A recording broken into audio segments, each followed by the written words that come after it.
Hello guys, welcome to another video. Those who are new to my channel, my name is Paresh and I'm currently pursuing a Masters in Computer Science from the University of Texas at Dallas. Today with us we have Ankur, who is currently interning at Visa. So let's discuss with Ankur what skills are required to get into Visa. So hi guys, today we have Ankur with us and I know Ankur from past 9 months and Ankur is currently interning at Visa. So congratulations Ankur. So अपने बारे में बता सकते हो थोड़ा? So first of all thank you Paresh. और मेरा नाम अंकुर गोखले है। मैं कंप्यूटर साइंस पढ़ा हूँ मुंबई यूनिवर्सिटी से और यहाँ पे मास्टर्स करने आया हूँ at university of Texas at Dallas. So मेरे पास प्रीवियस बैकग्राउंड है कंप्यूटर इंजीनियरिंग का, सो इसलिए it's one of the reason क्योंकि मैं कंप्यूटर साइंस में आया। ओके, तो तुमने ये कब मतलब प्लान कब किया था कि you want to pursue a masters? So actually मैंने थर्ड ईयर में प्लान किया था कि मेरे को कंप्यूटर साइंस में मास्टर्स करना है क्योंकि मुझे रिसर्च में भी इंटरेस्ट था और मैं सुना था कि अच्छे जॉब प्रोस्पेक्ट्स है यूएस में, और इसमें थोड़ा मेरी बहन का भी गाइडेंस है कि उसके वजह से भी उसने भी कहा था मुझे कि यूएस में परस्यू करो स्टडीज क्योंकि यहाँ पे अच्छी पढ़ाई होती है और अच्छे जॉब मिलने के चांसेस है। ओके, और अभी तक तुम्हारा एक्सपीरियंस कैसा रहा है यूटीडी में?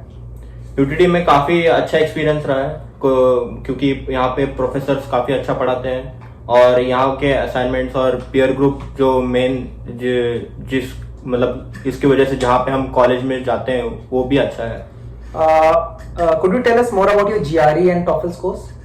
सो मेरा जीआरई स्कोर है 316, जिसमें मेरा क्वांट्स का स्कोर है 162 and verbal score is 154 and analytical writing is 5 out of 6. Okay, and what university did you apply to? So I applied to several universities. Majority of the university मेरे California में थे क्योंकि मेरे relatives California में रहते हैं। मैंने बहुत सारे टोटल 9 यूनिवर्सिटीज में अप्लाई किया था जिसमें से 6 यूसीज थे और एक टामू था, एक यूटीडी था और एक नॉर्थ ईस्टर्न था।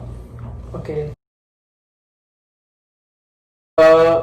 क्योंकि मैं पर्सनली ये जानता हूँ अंकुर कि जितना जॉब की एप्लीकेशन प्रोसेस के बारे में तुम जानते हो उतना कोई नहीं जानता, कि तुमने मल्टीपल रिजेक्शंस फेस किए फिर भी हमेशा ऑप्टिमिस्टिक रहे। तो बता सकते हो कैसे तुम इस वीजा की जॉब को लैंड किए and could you guide our audience like how should they approach and how should they apply to jobs basically? So ये काफी अच्छा क्वेश्चन है। बेसिकली जो नॉर्मल स्टूडेंट जहां से अप्लाई करते हैं वो है लिंक्डइन, इंडीड या फिर जो यूनिवर्सिटी का रिक्रूटिंग पोर्टल रहता है जैसे कि हमारे कॉलेज का हैंडशेक है। सो मैंने तो मेजॉरिटी तो लिंक्डइन से ही अप्लाई किया था और ऐसा रहता है कि बहुत लोग अप्लाई करते हैं लिंक्डइन पे बट सारे लोगों को नहीं मिल पाता। तो basically the main hack that I found is कि फिल्टर आता है लिंक्डइन पे, उसको एकदम ऑप्टिमम तरह से यूटिलाइज करना चाहिए। जैसे कि कब वो जॉब पोस्टिंग हुई है, वेदर जो जॉब डिस्क्रिप्शन वो अच्छे से पढ़ना चाहिए, वो उसके स्किल्स में उसके जो जॉब डिस्क्रिप्शन में जो स्किल्स है वो मैच हो रहे कि नहीं तुम्हारे जो रेज्यूमे में स्किल्स है। और बस और एक फिल्टर आता है कि टाइम, तो कब वो जॉब पोस्टिंग हुई है। तो बेसिकली मैं हमेशा विद इन 1 वीक या 24 आवर्स का देखता था और उस हिसाब से मैं जल्द से जल्द अप्लाई करते जाता था। So you mean कि जो सबसे रिसेंटली पोस्टेड जॉब्स है उसे अप्लाई करना इज अ बेटर ऑप्शन? हाँ, क्योंकि आपके मतलब आगे असेसमेंट्स आने के चांसेस काफी ज्यादा रहते हैं। okay. क्योंकि नंबर ऑफ कैंडिडेट्स हैं वो जो अप्लाई करते हैं वो काफी कम रहते हैं, तो आपके ज्यादा प्रोबेबिलिटी है कि आपका इंटरव्यू कंडक्ट हो, क्योंकि इंटरव्यू कंडक्ट होने में ही ज्यादा दिक्कत है। ओके, अपने वीजा की एप्लीकेशन प्रोसेस का बता सकते हो कि क्या राउंड्स हुए थे? हाँ, तो मैंने वीजा भी लिंक्डइन से ही अप्लाई किया था और majority job posting either 3 categories में डिवाइड होते हैं। आइदर अंडरग्रेड के लिए रहते हैं वो, या फिर ग्रेजुएट लेवल के लिए रहते हैं, या फिर पीएचडी जो कि रिसर्च रहता है उसके लिए रहते हैं। तो ये मैं हमेशा से ग्रेजुएट और अंडर ग्रेजुएट दोनों जॉब पोस्टिंग के लिए अप्लाई करता था। तो ये भी एक हैक हो सकता है क्योंकि काफी लोग सिर्फ ग्रेजुएट के लिए अप्लाई करते हैं, अंडर ग्रेजुएट के लिए अप्लाई नहीं करते। तो मैंने अंडर ग्रेजुएट के लिए भी अप्लाई किया था, लिंक्डइन पे किया था। तो उस बेसिस पे मेरे रिक्रूटर ने कॉल किया, इंस्टेंटली मेरे को एक ईमेल डाला कि ऐसा ऐसा है, तो स्किल्स मैच हो रहे हैं। तो उन्होंने मुझे पहला तो हैकर रैंक का जो असेसमेंट रहता है वो दिया। उसमें 5 क्वेश्चन थे, वो 2 घंटे का असेसमेंट था, और उसमें नॉर्मल एल्गोरिथम्स और डेटा स्ट्रक्चर वाले क्वेश्चंस रहते हैं। वो अगर आप क्लियर कर दिए तो आगे नेक्स्ट राउंड में मेरा डायरेक्टर के साथ, डायरेक्टर या जो हायरिंग मैनेजर रहेगा आपका, वो उसके साथ इंटरव्यू हुआ था फोन स्क्रीनिंग में।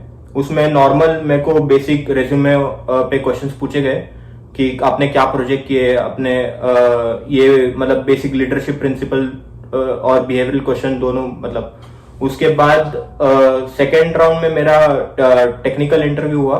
टेक्निकल इंटरव्यू में मेरे को बेसिक डेटा स्ट्रक्चर का एक इम्प्लीमेंटेशन का क्वेश्चन पूछा था। मैं क्वेश्चन नहीं बता सकता क्योंकि एनडीए के अनुसार।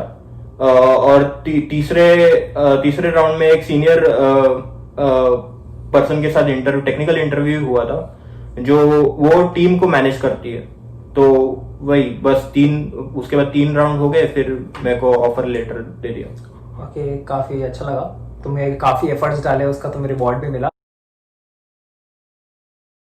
सो अंकुर, कितना टफ है यूएस में एक इंटरनेशनल स्टूडेंट के लिए जॉब लैंड करना? अभी हम लोग जब भी आए थे, मतलब परेश और मैं जब आए थे, जब भी फॉल 2019 में आए थे, तभी मतलब काफी मतलब इतना कोविड के कारण या जो भी है जॉब मिल रहे थे। अभी तो कोविड के वजह से मतलब जॉब पोस्टिंग्स भी काफी कम हो गई हैं, तो अभी मेरे को लगता है काफी डिफिकल्ट है। सो अगर हम देखें कि अगर हम पहले का टाइम देखें और अभी से 1 साल या 1.5 साल आगे से देखें, जब इकोनॉमी वापस से ठीक हो जाए, तो जनरली कितने % बच्चों को इंटर्नशिप मिल जाती है जो एक्टिवली ट्राई करते हैं? आई थिंक वो हर एक के कॉलेज पे डिपेंड करता है, बट आई थिंक मेरे को लगता है कि जो एफर्ट डाल रहा है उनको तो इवेंचुअली मिल ही जाते हैं। और जस्ट ऐसे कोई कंपनी रिलेटेड क्वेश्चन नहीं, जनरली इंटर्नशिप्स में how much do they generally पे ऑन आवर्ली बेसिस?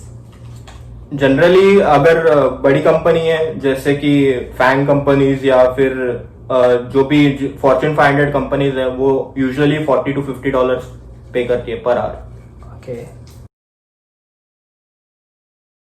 और डेटा स्ट्रक्चर्स जो सबसे इंपॉर्टेंट स्किल सेट है इंटर्नशिप के लिए, so how did you prepare for your data structure? Data structure के लिए मेन तो प्लेटफॉर्म लीड कोड है। लीड कोड में से काफी मदद हुई है मेरे को। तो उसमें जो क्वेश्चंस आते हैं वो टिपिकली काफी जो आपका अंडरस्टैंडिंग है डेटा स्ट्रक्चर का वो काफी क्लियर कर देते हैं। सो और आपके पास अगर लीड कोड प्रीमियम है तो उसमें कंपनी वाइज क्वेश्चंस भी रहते हैं, और वो मोस्ट फ्रीक्वेंटली आस्क्ड क्वेश्चंस रहते हैं बाय दैट कंपनी। सो उससे भी बहुत बेनिफिट होता है। एंड अगेन वो टॉपिक वाइज कैटेगराइज भी रहता है क्वेश्चंस। सो वो अगर कोई आप पर्टिकुलर टॉपिक प्रैक्टिस करना चाहते हो तो उसके बेसिस पे भी आप लीड कोड यूज कर सकते हो। तो लीड कोड काफी बेटर है। और जनरली आप कितना क्वेश्चंस रिकमेंड करोगे कि जिसके अंदर कॉन्फिडेंस लेवल बिल्डअप होता है कि you are good with data structures? I think after 100 to 150 questions आपका कॉन्फिडेंस आना शुरू हो जाता है। तो बेसिकली मेरे डेटा स्ट्रक्चर्स के साथ टच छूट गया था, क्योंकि आप ड्यूरिंग योर अंडर ग्रेजुएट आपके जो हायर लेवल कोर्सेज रहते हैं उनका डेटा स्ट्रक्चर के साथ ज्यादा रिलेशनशिप नहीं आता। तो उसके बाद मैं जब भी यूएस आया, तभी यहाँ पे सारी कंपनीज डेटा स्ट्रक्चर और एल्गोरिथम पे ही फोकस करते हैं और उन पे ही स्टूडेंट्स को ग्रिल करते हैं। So basically after certain amount of time, मतलब जैसे आप एल्गोरिथम्स या डेटा स्ट्रक्चर पढ़ते जाते हो और side by side leet code questions करते जाते हो, आपको एक बेसिक अंडरस्टैंडिंग आता है और आप क्वेश्चंस देख के एक पैटर्न नजर आता है कि एक क्वेश्चन कौन से कैटेगरी को बिलोंग करता है। ओके। तो जैसे कि बहुत सारे बच्चे मास्टर्स करने आते हैं, जरूरी नहीं सबके साथ सॉफ्टवेयर डेवलपर इंटर्न ही करें। जैसे कि हम data science intern, machine learning intern भी करते हैं, बिजनेस एनालिटिक्स वाले भी करते हैं। तो वो सब के लिए भी डेटा स्ट्रक्चर्स उतना ही इंपॉर्टेंट है जितना कि एज अ सॉफ्टवेयर डेवलपर के लिए इंपॉर्टेंट है? हाँ, क्योंकि मेजोरिटी कंपनीज ये देखते हैं कि पहले तुम ढंग से कोड लिख पाते हो कि नहीं, तुम लोग के पास बेसिक अंडरस्टैंडिंग है कि नहीं कि एल्गोरिथम्स और डेटा स्ट्रक्चर का। उसके बाद वो हायर लेवल एल्गोरिथम जैसे कि मशीन लर्निंग एल्गोरिथम्स रहेंगे या फिर डेटाबेस का काम रहेगा, उस पे वो पूछते जाते हैं। बट इवेंचुअली हर एक इंटरव्यू में डेटा स्ट्रक्चर और एल्गोरिथम जरूरी है। थैंक्स लॉट अंकुर, काफी अच्छा लगा तुमसे बात करके and I wish you all the best for internship. Thank you so much.